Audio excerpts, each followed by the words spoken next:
को नहीं है। 9 लाख गैया तो दूध देवे वाली है। छाछ रखने की नंद महल में जगह नहीं है। आज भी नंदगांव में छाछ कुंड है, सरोवर में छाछ भरी रहती है। और गोपी कहती है, कोई माखन रोटी दे दूंगी, चरायला मेरी गैया। कोई माखन रोटी दे दूंगी, चरायला मेरी गैया। अब ये परब्रह्म मानकर व्यवहार होगा? बिल्कुल भूल गई है ये परमात्मा है। तो ये माखन रोटी दे दूंगी, चरायला मेरी गैया। हाँ, कोई माखन रोटी दे दूंगी, चरायला मेरी गैया। चरायला मेरी गैया, चरायला मेरी गैया।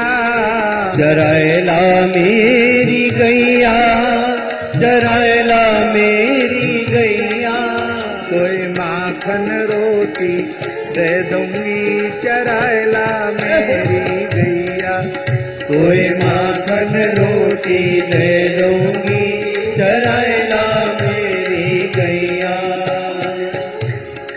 ठाकुर जी बोले, नाए जाऊंगा तेरी गैया चराए हुए। क्यों? हमारे घर में दही नाए का? बोले है तो सही, पर वो जैसो दही जमाए वो आवे, कैसो तेरी मैया नाए जमाए सके। कोरी कोरी मटकी में दही जमायो, कोरी कोरी मटकी में दही जमायो। कोरी कोरी मटकी में दही जमायो। अरे कोरी कोरी मटकी में दही जमायो। पहले तो ये जिमाए दूंगी, चरायला मेरी गैया। हाँ, पहले तो ये जिमाए दूंगी, चरायला मेरी गैया। तोए माखन रोटी दे दूंगी, चरायला मेरी गैया। कोई माखन रोटी दे दूंगी, चरायला मेरी गैया।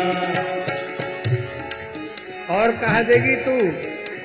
बोले जब तू गैया चराए हुए जाएगो ना, और मैं छकियारी बन के आऊंगी, छाक लेके आऊंगी, तो देख लाला तो एक टोकू छाक में कहा लेके आऊंगी। छाक समझते कि नहीं? मध्याह्न भोजन। टेटी को साग बिझर की रोटी, टेटी को साग बिझर की रोटी। टेटी को साग बिझर की रोटी। अरे टेटी को साग बिझर की रोटी। पहले तो ये जिमाए दूंगी, चरायला मेरी गैया।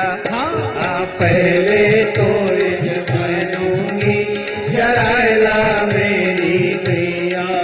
कोई माखन रोटी दे दूंगी, चरायला मेरी गैया। कोई माखन रोटी दे दूंगी, चरायला मेरी गैया।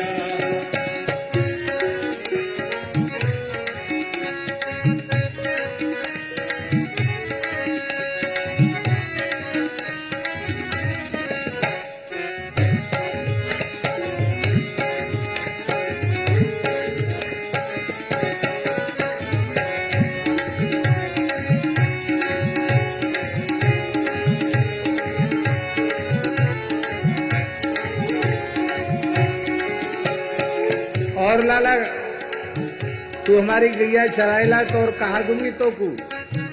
बोले तेरी बांसुरी ऐसे ही है, हरे बांस की डंडी है।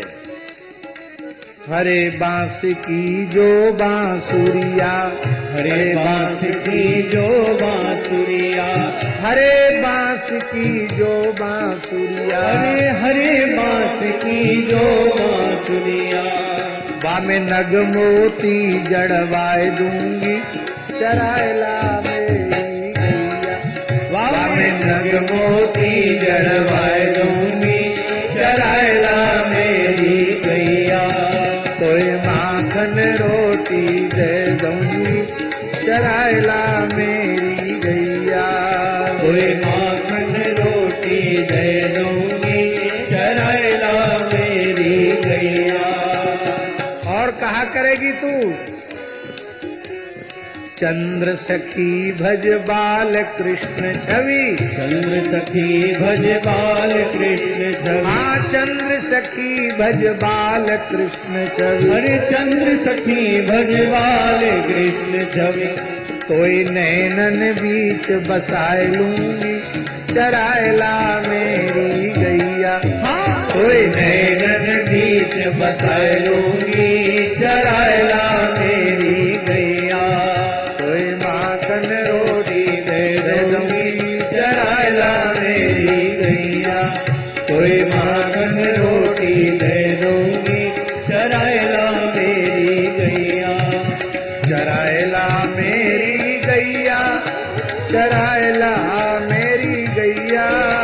चराएला मेरी गैया, चराएला मेरी गैया। कोई माखन रोटी दे दूंगी चराएला मेरी गैया। माखन रोटी दे दूंगी चराएला मेरी गैया। कोई माखन रोटी दे दूंगी चराएला मेरी गैया। कोई माखन रोटी दे दूंगी चराएला मेरी गैया। संपूर्ण वृंदावन की भूमि रत्नमयी मणिमयी चिन्मयी है। करोड़ों करोड़ों चिंतामणियां बिछी हुई हैं वृंदावन की भूमि में। संकल्प किया वो वस्तु वहां प्रकट हो जाती है। वो कहती तेरे हरे बांस की तेरी बांसुरिया, बा में मोती नग जड़वाए दूंगी।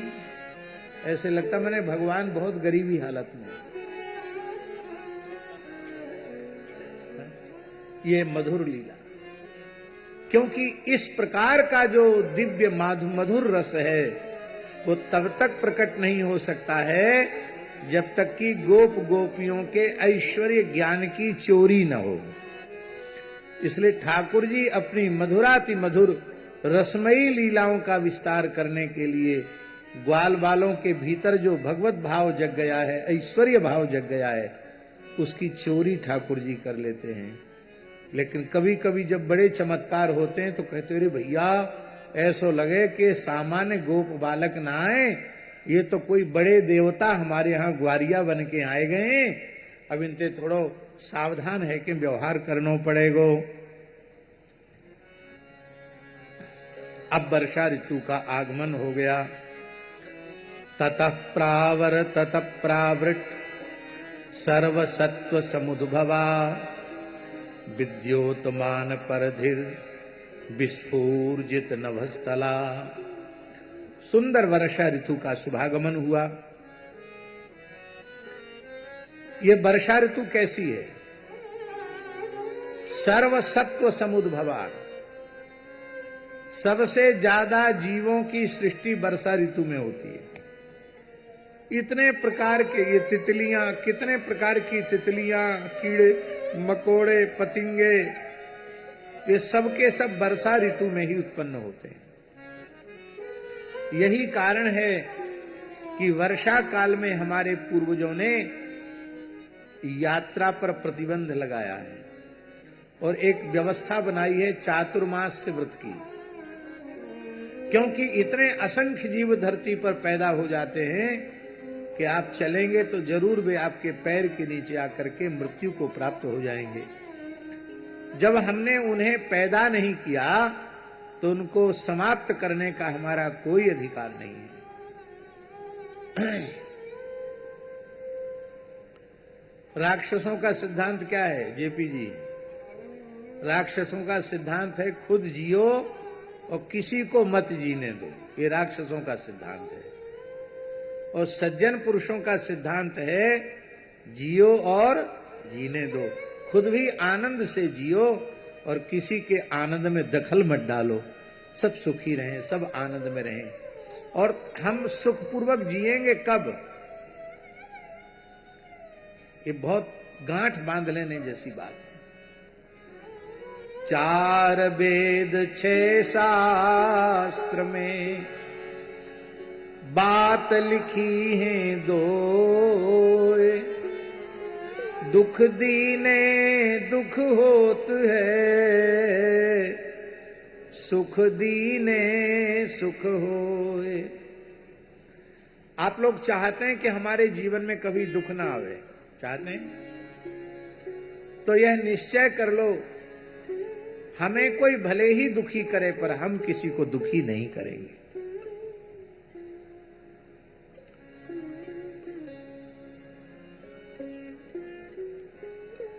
सुख देने की वस्तु है, सुख लेने की वस्तु नहीं है। पर जो लेने की वस्तु है, देने की वस्तु है, उसको तो हम लेते रहते हैं, हमेशा सुख लेते रहते हैं, सुख देते नहीं है। सुख लेते हैं और दुख भोगने की वस्तु है, दुख देने की वस्तु नहीं है। दुख भोगने की वस्तु है, वो किसी को देने की वस्तु नहीं है। पर दुख भोगते भी हैं और दूसरों को देते भी हैं।